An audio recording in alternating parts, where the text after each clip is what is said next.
Welcome to Decision Vision, a podcast series focusing on critical business decisions. Brought to you by Brady Ware & Company. Brady Ware is a regional, full-service accounting and advisory firm that helps businesses and entrepreneurs make visions a reality. Welcome to Decision Vision, a podcast giving you, the listener, clear vision to make great decisions. In each episode, we discuss the process of decision-making on a different topic from the business owner's or executive's perspective. We aren't necessarily telling you what to do, but we can put you in a position to make an informed decision on your own and understand when you might need help along the way. My name is Mike Blake, and I'm your host for today's program. I'm the managing partner of Brady Ware Arpeggio, a data-driven management consultancy which brings clarity to owners and managers of unique businesses facing unique strategic decisions. Our parent, Brady Ware & Company, is sponsoring this podcast. Brady Ware is a public accounting firm with offices in Dayton, Ohio, Alpharetta, Georgia, Columbus, Ohio, and Richmond, Indiana. If you would like to engage with me on social media with my chart of the day and other content, I'm on LinkedIn as myself and at Unblakeable on Facebook, Twitter, and Instagram. I also host a LinkedIn group called Unblakeable's Group That Doesn't Suck, so please join that as well if you would like to engage. Today's topic is, should I continue investing in sales and marketing in a recession? So as we record this on June 21st, literally the longest day, but I don't think John Wayne's making an appearance. I miss him. Speaking of Dayton, Ohio, by the way, I think he's a native of Dayton. But anyway, it seems more likely than not, certainly the people who claim to be in the know about these things, and I'm not, but I just read and parrot what other people who say they know what they're talking about say, that a recession seems more likely than not. And maybe it's even necessary. It may take a recession to sort of snap us out of this inflationary funk that our economy is currently in. And who knows, maybe Paul Volcker is walking through that door. So I'm of the age where I do remember vaguely anyway, the recession of 1980 to 81, where the Fed slammed on the brakes in a big time way. I remember having a CD that offered 18% interest, which is like credit card rates now. I don't know if we'll go that high, but it does seem like by hook or by crook in a recession, if you don't buy the Fed narrative, there's always the Russia-Ukraine war and spiking oil prices, spiking food prices, and now monkeypox, right? So we're not so afraid of murder hornets anymore, but thank God we have monkeypox that's coming to take its place. So not necessarily a whole ton of optimism in the economy. And so given that a recession is at least forecasted by many, and let's face it, we have, pandemic aside from it, I realize it's a big aside, we have had a pretty long run. 2008 and 9 to 2022 is a 13-year run without a recession. I don't know exactly the history, but I'll bet you that's one of the longest runs in history. The only one that's longer that I can remember is Reagan from 82 to 92 up until the Gulf War, the first Gulf War. So we've had a long run. So from a business cycle perspective, I guess we're due. And now that I've, for good or ill, I'm old enough to have been through a few of these cycles now. I guess one of the benefits of having gray hair and 2 arthritic ankles is that companies now have to make a decision on how they're going to allocate capital, right? And the ever-present Elon Musk, who apparently never misses an opportunity to say something inflammatory, and he's got the audience to do it, first announced that basically anybody who's not in the office just isn't working at all. And then he decided to put an exclamation point on that by laying off 3.5% of Tesla, which really, in the greater scheme of it, there have been much bigger layoffs, especially in the car industry. So not to minimize it, but frankly, if you're in a recession, I want to be let go at the start, not in the middle of it. You have a chance to find a landing spot more quickly. But at any rate, and having been through a couple of recessions, one of the things that has been a common theme that I have observed is many companies decide that they're going to cut back on their sales and marketing. Under the guise, well, nobody's buying anyway, so why bother investing in selling? We'll kind of come back and get them at another time. And according to The Economist, advertising and marketing spend in the United States actually decreased by 13% in the first quarter of the 2008 recession. 13%. That is a massive number. I'll bet you it's the largest that it's ever been, short of the Great Depression. But on the other hand, a 2020 Harvard Business Review article by, I hope I'm getting these names right. I'm probably not, but we'll have this on the in the show notes, by Nirmalia Kumar and Cohen Powells, advised not to cut marketing expenditures during a recession. So who is right? The people who are making the decisions, or people who are writing to tell people about how to make the decisions? And I don't know. I'm a finance guy, so I don't know the first thing about marketing. So to help us with this conversation, I have brought in somebody who is an expert, and her name is Amy Franko, who is the leading sales strategist for growth-oriented and mid-market organizations. She works with a variety of sectors to grow sales results through both sales strategy and skill development programs. Her book, The Modern Seller, is an Amazon bestseller, and she is also recognized by LinkedIn as a top sales voice. And you can learn more at amyfranko.com, with a K, by the way. Amy is the chair of the board of directors for Girl Scouts of Ohio's Heartland, a top 25 nonprofit in the Columbus, Ohio region. She resides in Columbus with her husband, Dave, and their very energetic black lab, Roxy. I think that's redundant, by the way. I have a black lab as well. Separate conversation. But if we ever have a power outage, we're just going to put her on a treadmill and a turbine, because I think she can power air conditioning. She loves all things fitness. That's Amy. I have no idea what the lab likes to do. Amy loves all things fitness, enjoys travel, and is usually reading several books at once. Amy Franko Associates works with mid-market and enterprise-level organizations to significantly grow their sales results. This includes consulting on sales strategy and learning programs focused on growing sales team performance. Amy Franko, welcome to the Decision Vision podcast. Mike, it is so good to be here. Thank you for having me. So I want to talk about, from a very foundational standpoint, when we talk about investing in sales and marketing, what exactly does that mean? Because I think a lot of people don't necessarily think of sales and marketing as an investment, because that implies an asset. When we say that, what do you think it means? So before I answer that question, I just have to say, as I was listening to your opening monologue, as I was listening to that, I wrote down a phrase here, and you talked about the funk. Sales and marketing can be one of your solutions for the funk. So I want to open with that, and then share with you. I loved that question about sales and marketing being an investment, because that is what it is. Because when you make those investments, and you being a finance guy, these things drop to the bottom line. The investments that you make in sales and marketing ideally should help improve the bottom line if you're making the right investments. But as I think about the elements of what it means to invest in sales and marketing, these are things like your sales and marketing strategy, the way that sales and marketing are integrated. And today, more than ever, sales functions and marketing functions are much more integrated, or they should be if yours are not in your organization. It's also investment in talent, and having a talent pipeline of sales professionals and marketing professionals. It's investing in education. It's investing in your key market segments. It's innovation. So there's a lot of different things that we can kind of pick apart here when it comes to actually the investment in sales and marketing. But if you as a leader look at sales and marketing as an investment, that will guide your decisions differently than if you look at it as a liability or just something that you have to do, but not something that you want to do. So what about the argument that you're in a recession, it's too hard to sell anyway, got to conserve resources, let's just sort of retrench a little bit and kind of ride this out? What do you think of that argument or that mindset? I don't love that mindset. As I was thinking about these questions, I had a big no. Okay. This one, a big no with an exclamation point. Sales is really your revenue and profit engine, and it should be your profit engine, not just your revenue engine.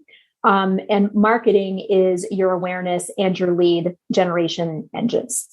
And if you put those engines into idle or you turn them off completely, you're not going to be able to move forward. At some point, you are going to be stuck, and your competitors or the markets will pass you by. And not to say that you may not need to make some strategic adjustments to your investments. So for example, pandemic live events during the pandemic is a really easy one. A lot of that stuff was cut. But if you're going to be successful in the long run, if you are planning to be in business and successful 5 years from now, 10 years from now, you can't turn off the marketing and sales engines today. You need to continue to invest, but you need to invest smart. And you may need to make some strategic adjustments here and there. But if you make wholesale cuts or you are not doing them with a strategic focus, you may not feel that today, but you're going to feel it down the road. And, I wonder if a lot of this discussion has to do with a mindset, and maybe this just means I'm a classical toxic male, but I like to be on offense. When I'm in business, I don't like to be reactive and responsive. I like to be on offense. And because life has taught me that when I'm offense, better things happen, because at least you can force some of the action, right? When you decide you're going to kind of shutter up and shut down or step back, you're kind of ceding control to the market, aren't you? Right? To me, that's a much more defensive stance. And you're all about trying to prevent something bad from happening. And that to me, that's I would find it very difficult. And then this recession coming up, it will be my first time running a company in a recession, but I would find it very difficult to stay on defense for very long. I find it very difficult to motivate my people to stay on defense for very long. Yeah. And to probably use an overused sports analogy, successful teams have a combination of strong offense and strong defense. You absolutely need both in order to be successful. I personally take a similar viewpoint where sales and marketing activities are, offense type activities. You may also be keeping your competitors out, which is more of a defensive type of play. But I do see sales and marketing as being offensive. It's being market forward. One of the mistakes I see organizations make is they shrink back during tough times. And that's not a good posture in the marketplace. Your clients and prospective clients might start to question how healthy you are as an organization. So it's a matter of really thinking through, if we make this decision here, what might be the cascading consequence, whether it's tomorrow or a year from now. So in my view, we are in a period of measurement. We want to measure everything. We figured out that we can measure a lot more things than we historically have. It's been revolutionary in marketing, right? I don't think many people are saying anymore that they're wasting half their money on advertising. They don't know which half, right? That's something that gets you fired now. But 10 to 15 years ago, that was the state of the art, right? And that's a long preamble to the short question, which is this: is that in a recession now that everything is measured, it's now putting quotas at risk, potentially compensation at risk for salespeople that are commission based, or marketing people or teams that have to meet certain targets on marketing that may or may not be realistic in a recession. So as management, how do I react to that? And is there a balance you have to walk or establish between still trying to be aggressive and achieve goals, but at the same time not enabling and kind of letting people off the hook altogether because recession? Yeah, it's and I think what makes the recession conversation interesting. Some people don't like to talk about recession because they think they're going to bring it about by talking about it. But recession is often you're looking out the rear view mirror. It's, GDP lowering over the course of, I think it's 2 quarters in a row. So 6 months of time. So you realize that you've been in a recession when you're looking in the rear view mirror. You can't always anticipate what's happening. And there are lots of companies that thrive during contracted periods of time and in recessionary periods. So just because the markets might be experiencing a recession, that doesn't necessarily mean your organization is going to experience it if you are diversified, if you are smart about your product and solution mix or where you happen to be. But to directly answer your question about the quota piece of it, leaders do need to strike a balance, because what you don't want to do is kill your sales culture. If you have something, I was thinking about this morning and thinking about vulture culture, which means you might be going after the wrong customers to meet a bottom line. You might be changing compensation plans for your sales teams, which is a surefire way to get to have issues. Let's just say you're essentially creating an unhealthy culture. So as leaders, we have to really think about the decisions that we're making when it comes to, you might need to right size a sales quota. You might need to right size some things, but to not do it in a vacuum and to think about how those changes could have cascading consequences. And to keep morale, you want to include your sales teams as much as possible in the conversations so that you could potentially come to some solutions together. And as leaders, you're not just relying on, one or two leaders making the decisions without input. And that part about culture, and I think by extension, if I can put words in your mouth a little bit, almost a scarcity mentality. Yeah. Reminds me, actually, I watched for the first time ever, I'm not a big movie guy, but on Friday, for the first time ever, I actually watched the entirety of Glengarry Glen Ross. Not just the coffee is for closers thing. By the way, how Alec Baldwin gets third billing for about 5 minutes of dialogue. He must have had the best agent in the world. But anyway, talk about a case study on a toxic culture where, in effect, most of those people felt like they were behind the eight ball and frankly could not succeed. And there was an absence of leadership, and there was an absence of resources to at least make the salespeople feel like they could succeed in an ethical way, right? And I can't help but think, as I was watching this, I didn't do it to prepare for this podcast, just sort of worked out that way. But there is a risk, I think, even in 2022 with so-called modern management, that a boiler room mentality can return, right? Unless you adjust expectations and compensation structures.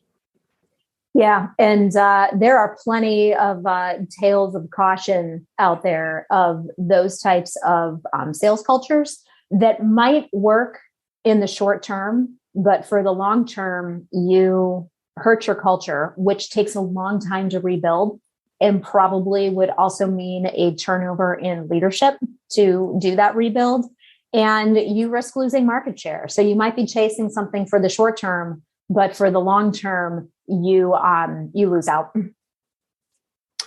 So let's talk a little bit about the disruption element of a recession. I think that sometimes people forget that some of the most interesting companies have actually been born during recessions, Apple being one during the first oil crisis. Can a recession be thought of perversely as an opportunity? Yes, absolutely. I think there are a lot of opportunities that a recession can provide. You may have competitors that exit that provide market share opportunities. You might, to your point, you might create an entirely new business during a recession. You have the opportunity to maybe open a new market or find a new way of bringing an existing service to market.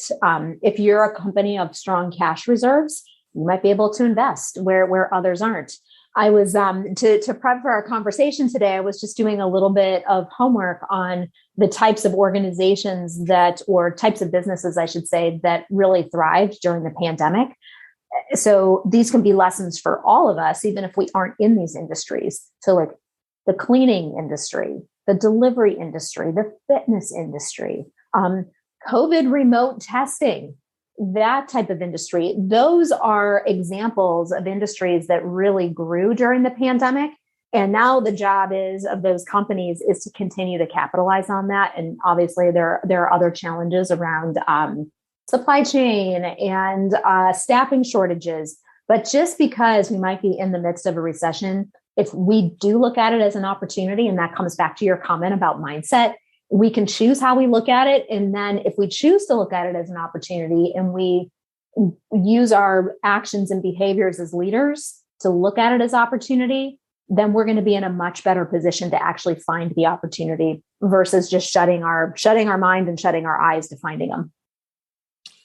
Yeah, and think about recessions, it brings to mind a writer that I'm fond of, Nicholas Taleb. He wrote the Black Swan in addition to other things.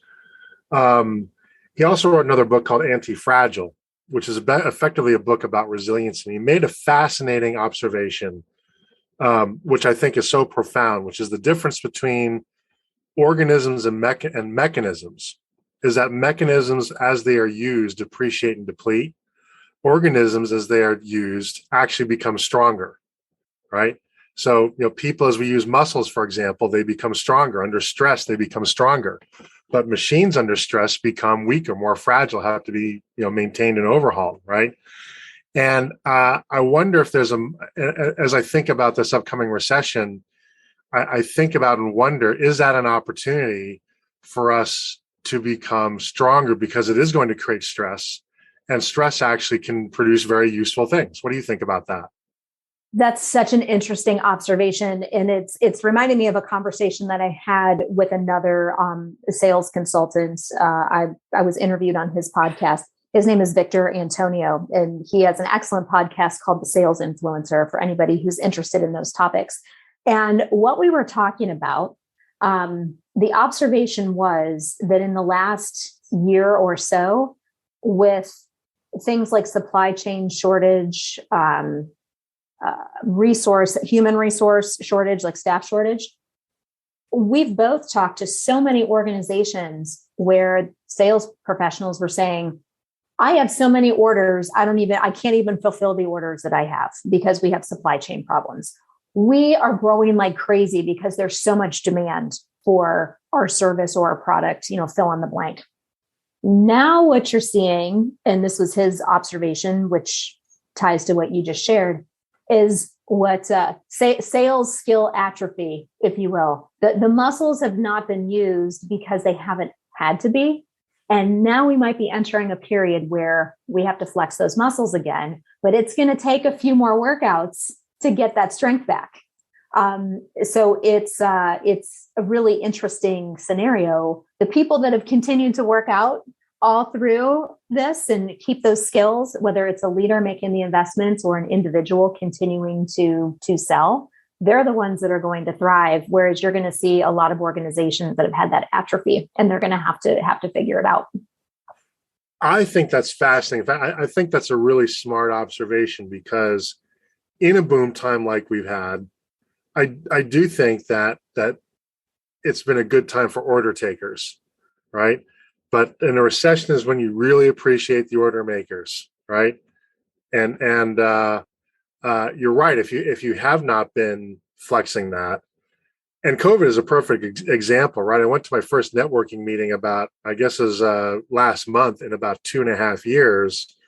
And I basically drooled on the floor most of the time, right? I didn't know how to talk to people anymore. Couldn't have found my business card if you'd given me 10 minutes and a magnifying glass, right? I was not at my smoothest. And a sales, we're so not used to scarcity right now when it comes to revenue for a lot of us. Now that I say this, I'm going to lose all my customers tomorrow, so I got to be really careful and knock on wood. But there is a muscle that probably is going to need to be to exercise. So with that in mind, I'm going to go off script a little bit, because this brings to mind a really interesting question. Assuming that people believe the same as I do, that some form of recession is coming in the next, let's say by the end of the year, how can companies start to prepare now to either at least not be terribly hurt by the recession from a sales and marketing perspective, if not actually position themselves to thrive, right? What's the equivalent of sort of barring all the storm windows before the hurricane hits? Yeah, right.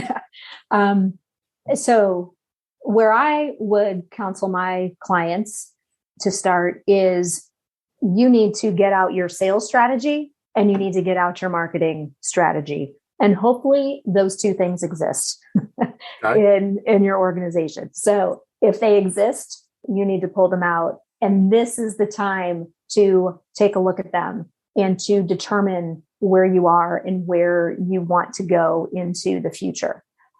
If you don't have these things, it's not necessarily time to hit the panic button, but you want to get those things in place as well as you can, because those can be your North Star, if you will.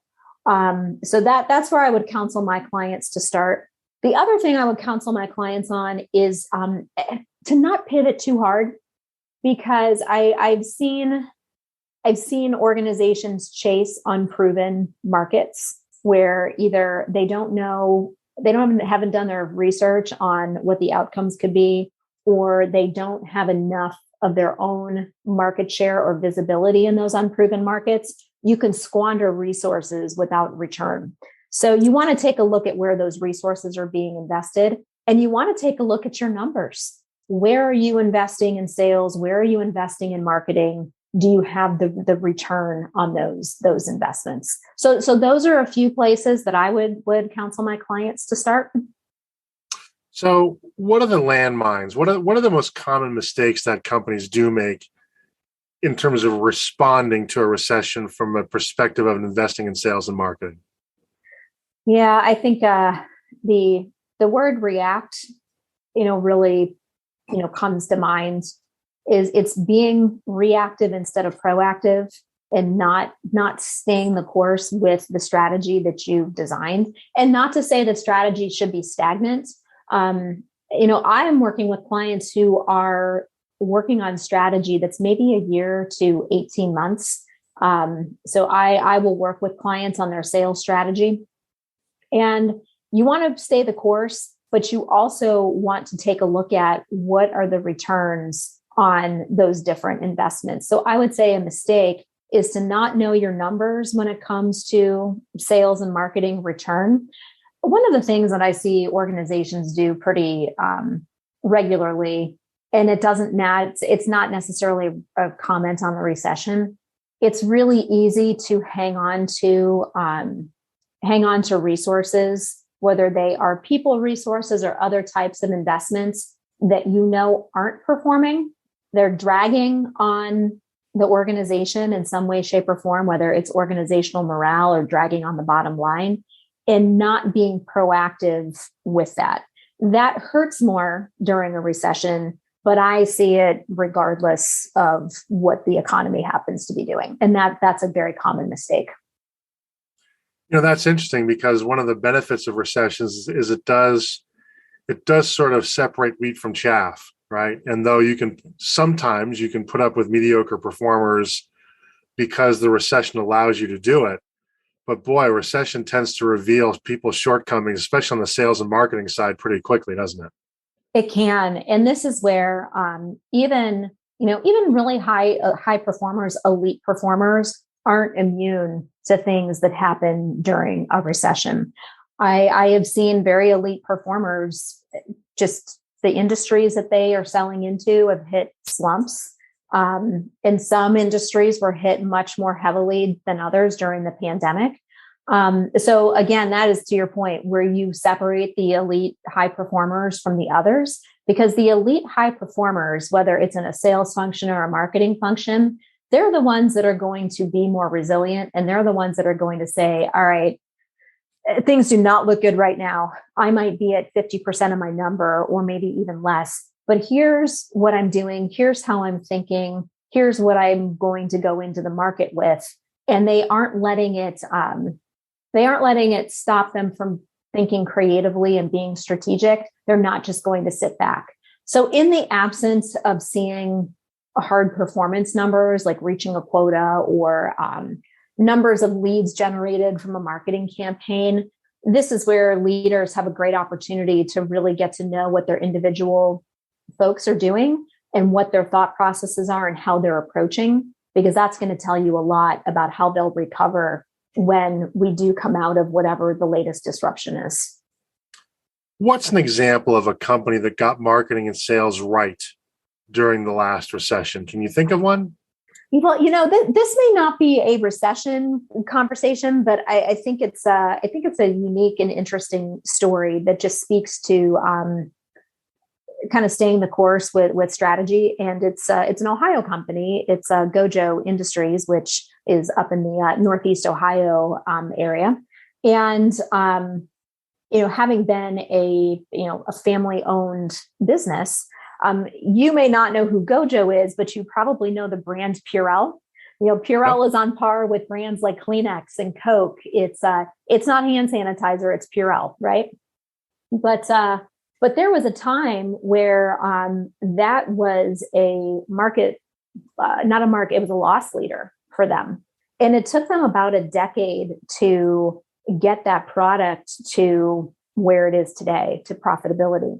And as I was reading about this, what really struck me was the leadership choices that the organization made, the leaders in the organization, to say, if we were perhaps a publicly traded organization, this is an example of something that would have been cut years ago.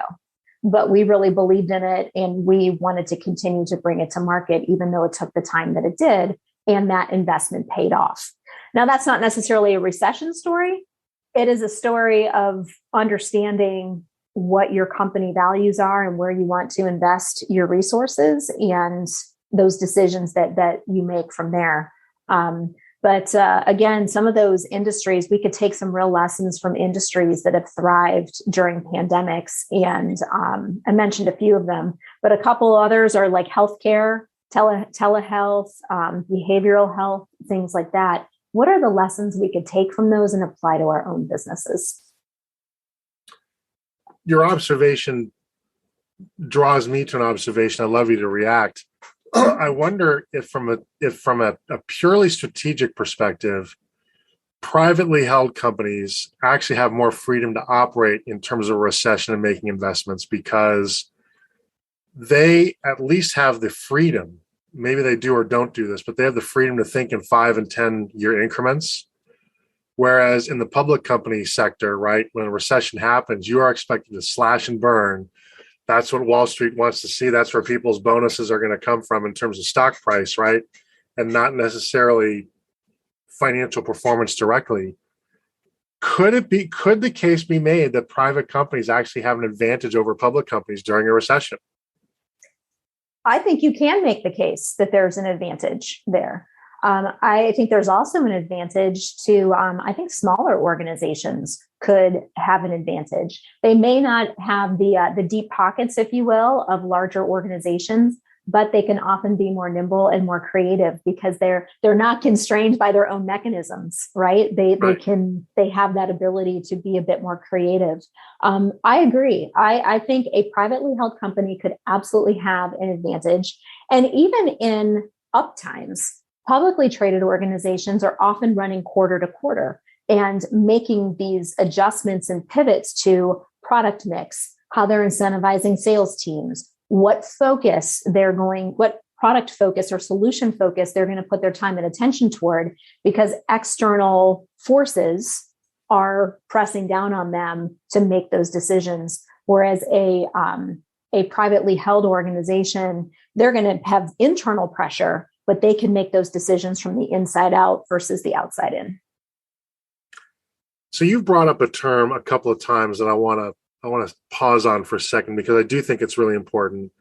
And that is about reallocating resources. So when a recession hits, I want to talk about first marketing and then sales. So first, how do you see companies, or how should companies think about potentially, if not reducing the amount of resources in a recession, how those same resources are allocated? So probably a recent one that we can probably all wrap our heads around is, with the pandemic and, just the fallout from that, the lack of live events, whether it's a networking event, it's a conference, what have you. The conference industry, of course, was rocked really hard by the pandemic, and it's going to take multiple years for that industry to recover. But that's probably a pretty top of mind type of example, where if you're an organization that put a lot of your marketing dollars into things like trade shows, all of a sudden you had a complete marketing channel that you relied on heavily. It just completely dried up. So now as a leader, marketing leader or otherwise, you are faced with, all right, here's this bucket of dollars that we are putting into one channel. I now have some decisions to make on where to reallocate that to. And if you had not had any diversification in those channels, you're a little bit behind in the game to figure out where to reallocate those dollars or those people to. The other part of that is the replacement mechanisms, which were virtual conferences. A lot of my clients, frankly, did not get ROI out of virtual conferences because of the way that they're structured and just the way that you meet people and cultivate opportunities. It just wasn't there. So you have to think about the replacement. Is the replacement going to be as good or better?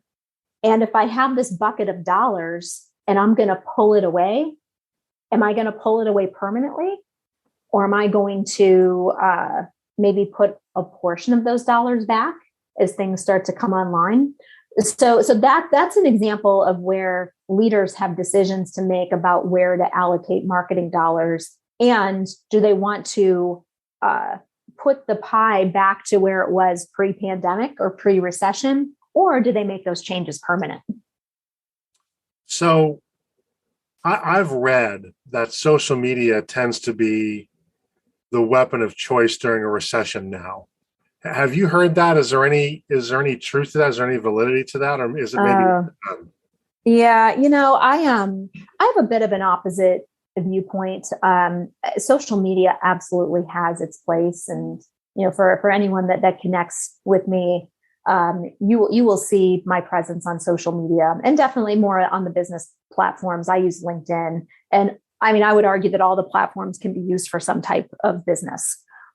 Social media absolutely has its place. Where I see mistakes being made is that companies swing the pendulum so far in that social media direction that it can become a lot of noise. And I'm a big believer that you have to have a really smart, business-oriented sales force to complement what you might be doing in social media. So I believe in diversifying. And if all of your eggs are in a social media basket, I believe that you'll be challenged as an organization moving forward. Now, what about reallocating personnel, particularly sales force during a recession? Mm-hmm. Is there a way to do that? Are salespeople capable, willing to contribute in some other way? Do they just have to change the way that they sell? Are cutbacks perhaps inevitable, whether deliberately or people just sort of leaving to find a better opportunity? What do you think best practices are for companies confronting personnel decisions during a recession? Yeah. So a lot of the things that you just talked about kind of wrapped up in that question about reallocating resources to other functions, or how do we, for lack of a better phrase, right size the sales function. I think it starts with, as a leader, and this is whether you have a small sales team or you have multiple sales teams and you're a global organization, having the right structures in place really show themselves during recessionary times or in disruptive times. And I mentioned this before, that a lot of organizations hang on to professionals that are not performing. So as a leader, you do have some options. You may need to cut back on your sales force. You may have some low performers on your team, which every organization has them. I've yet to come across an organization that doesn't. This is also a choice where if you have a really savvy sales professionals are going to find a way to stay productive and to continue to build relationships and to set themselves up for moving out of the recession, you have to know who those people are as a sales leader. Most sales organizations don't have the right sales processes. they don't have the right skill development, and they don't understand the skills of their team. If you understand the skills of your team and where they have strengths and weaknesses, that's going to put you in a lot better position to understand the changes that you might have to make if you hit a period of contraction or some other type of disruption. And what about the balance, if you will, or maybe the relationship between sales and marketing? Does that change? Do you think that best practices would indicate that companies are going to maybe tip the balance in favor of marketing in terms of lead generation, or are they going to tip in favor of sales in terms of trying to close more of the leads that they have? Yes. The best organizations that I see and work with are working toward an integration of marketing and sales. Now, you may have a chief sales officer or a VP of sales, and you may have a chief marketing officer. You may have people that are sitting in those roles and they're leading their respective teams. But that type of sort of separated approach, you need to have those leaders that are on the same page moving forward, which is why I will often advocate for a sales and marketing strategy together. Even though you might be doing different activities, your marketing efforts have to support your sales teams, and your sales teams need to take what is created, assuming it's quality, and move it through your sales process and your sales pipeline.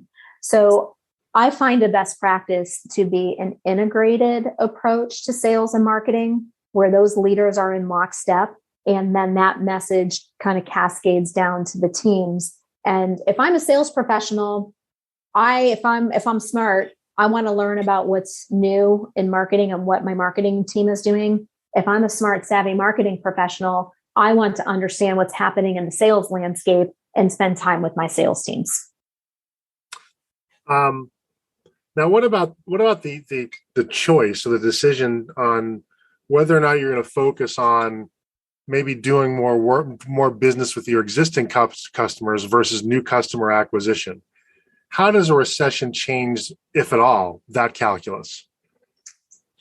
My philosophy is retaining and growing your existing customers is one of your best methods of offense during any type of period of contraction, recession, pandemic, otherwise. And every organization is a little bit different, but understanding what the right balance is for your organization, I tend to see a 70-30 split between expanding your existing customers and finding net new logos to add. So I think professional services, Mike, is a great example of where there's been a lot of addition to what professional services firms offer. And especially, I work with a lot of public accounting firms. About half of my business is public accounting and consulting. And the organizations that have added ancillary high-value services to their portfolio now are in a great position to be able to go to current clients and offer these new services, new ways of thinking that maybe the client didn't realize. Oh my gosh, I didn't even realize you consulted on this. I absolutely need you to help me with this. That's offensive and defensive, because not only are you providing a new value, which is offensive, you are ideally keeping your competitors out, which is a great defensive play. So not all recessions are created equal. Of course, the one that we went through in 2008 was really bad. It was a balance sheet recession that required systemic realignment throughout the economy to sort of rebound from. Others have not been nearly as severe. And so my question is, and this one doesn't look like it's necessarily going to be as severe as ones we've had in the past. Does that change at all how one should react to a recession or address a recession or approach a recession from a sales and marketing perspective, if you believe that the recession, for lack of a better term, just frankly, just won't be that bad? Yeah, sometimes I think it's kind of the equivalent of pulling out your magic 8-ball yep. and trying to figure out, is it going to be bad or is it not? As I was thinking about our conversation today and kind of reflecting on, that 2007 to 2009 period, we often talk about it like it was last year, but it was 13 or 14 years ago now. And if you look at your workforce, there's probably a good portion of your workforce that were in high school when that 2008 recession was here, right? Yep. And they're in their late 20s, maybe early 30s at this point. So I share that just as a way to give us a little bit of perspective that, like you said, not all recessions or contractive periods are the same. And it's important to take the lessons that we've learned, but to know that you may have a portion of your workforce that wasn't even in the workforce when the last one hit. So they may not have a frame of reference. And just to treat each thing like it's its own individual time period. And how can I be successful in this time period and also look to the future? I'm talking with Amy Franko, and the topic is, should I continue investing in sales and marketing in a recession? Should a recession alter a company's risk posture? And in fact, could an argument be made that a recession might be actually a better time to take risks? Yeah. I think every leader is looking at, how do I maximize my upside and minimize my downside, right?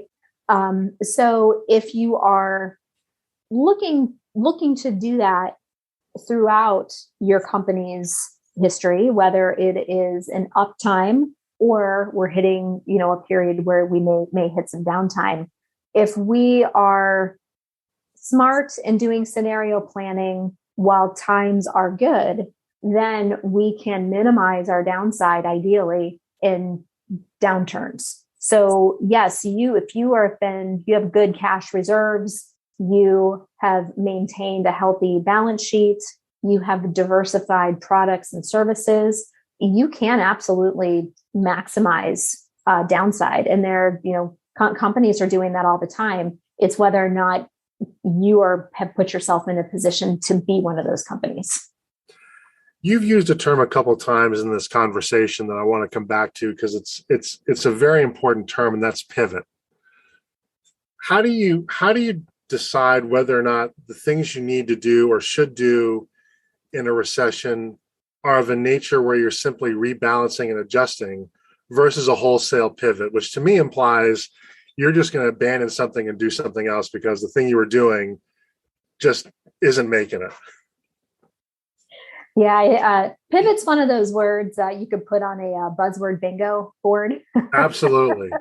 We'll take that bingo board to the next level with that one.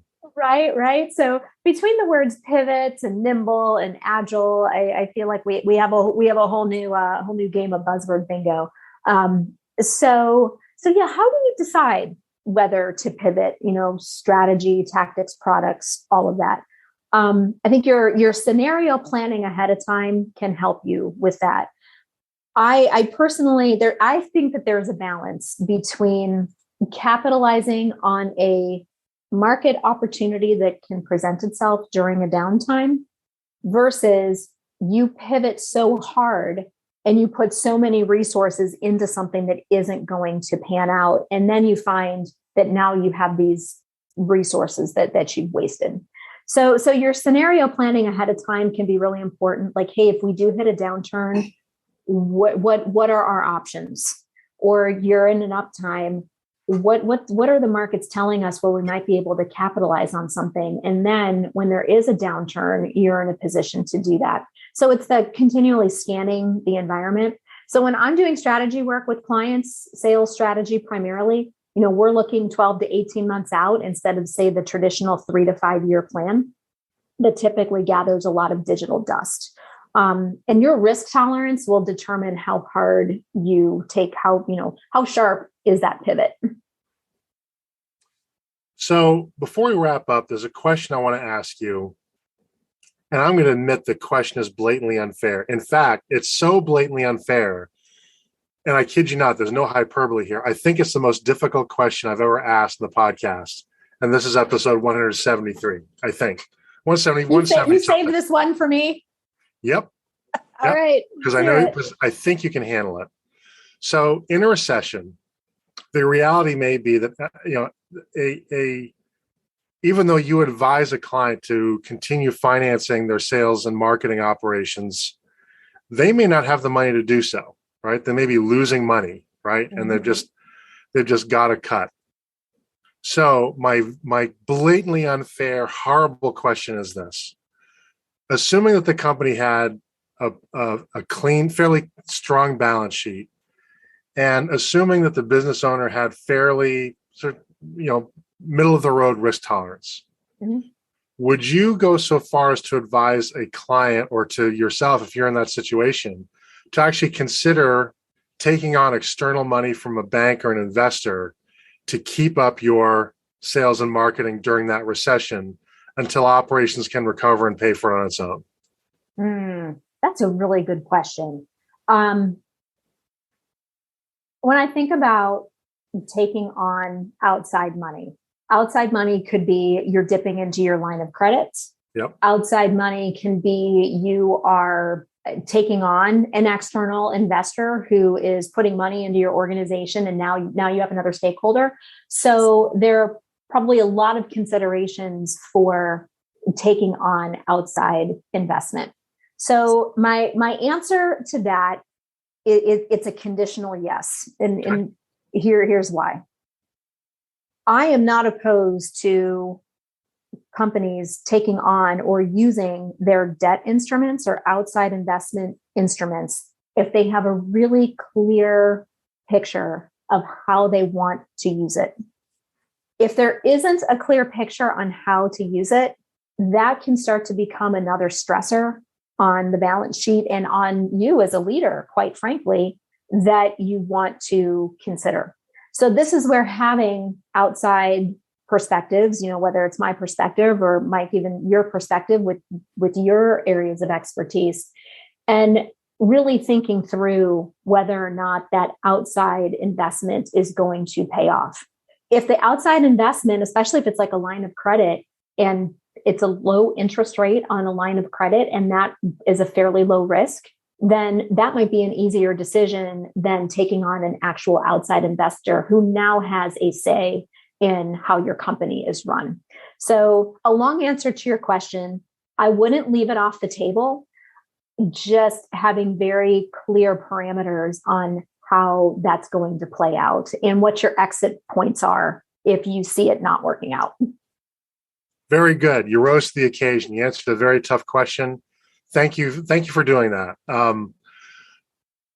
Amy, this has been a great conversation, but we are running out of time. I'm sure there are questions that our audience wished we would have talked about, or maybe talked about longer. If someone wants to contact you for more information about this topic or something related, can they do so? And if so, what's the best way for them to do that? Yes, please. I would love to hear from you. Two ways. The first is LinkedIn. I'm Amy Franko on LinkedIn. And please mention that you heard me on our podcast here, and I'd be happy to connect with you there. And then also you are welcome to go out to amyfranko.com and reach out to me that way. That's going to wrap it up for today's program. I'd like to thank Amy Franko so much for sharing her expertise with us. We'll be exploring a new topic each week, so please tune in so that when you're faced with your next business decision, you have clear vision when making it. If you enjoy these podcasts, please consider leaving a review with your favorite podcast aggregator. It helps people find us so that we can help them. If you would like to engage with me on social media with my chart of the day and other content, I'm on LinkedIn as myself and at Unblakeable on Facebook, Twitter, and Instagram. Also, check out my LinkedIn group called Unblakeable's Group That Doesn't Suck. Once again, this is Mike Blake. Our sponsor is Brady Ware & Company, and this has been the Decision Vision Podcast.